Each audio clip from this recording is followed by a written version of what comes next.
Aceh Jaya.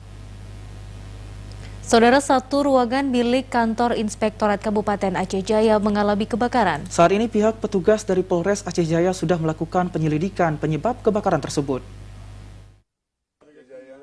Sejumlah petugas dari tim identifikasi Satreskrim Polres Aceh Jaya mulai melakukan penyelidikan terkait terbakarnya satu ruangan milik kantor Inspektorat Kabupaten Aceh Jaya. Penyelidikan dilakukan untuk mengetahui penyebab dari kebakaran tersebut.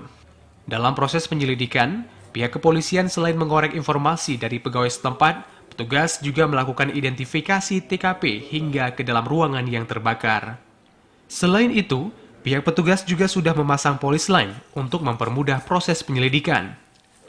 Kebakaran diketahui setelah sejumlah pegawai melihat adanya kobaran api dan kumpulan asap yang memenuhi ruangan kantor.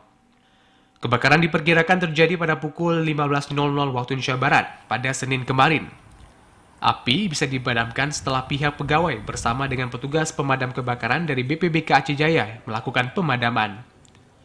Kapolres Aceh Jaya AKBP Yudi Wiono melalui Kasat Reskrim Ibda Rahmat menyampaikan, kebakaran yang terjadi di kantor inspektorat tidak menimbulkan korban jiwa.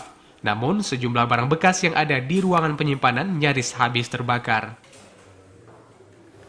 Sepanjang kami melakukan penyelidikan awal, dugaan yang kami peroleh dari barang bukti yang diperoleh di lokasi kejadian, untuk dugaan awal disebabkan oleh adanya mungkin salah satu pegawai yang pada saat merokok di lantai 2, kemudian membuang puntung rokok dan kemudian jatuh masuk ke dalam gudang yang dijadikan sebagai tempat penyimpanan barang-barang bekas milik Inspektorat Kabupaten Aceh Jaya.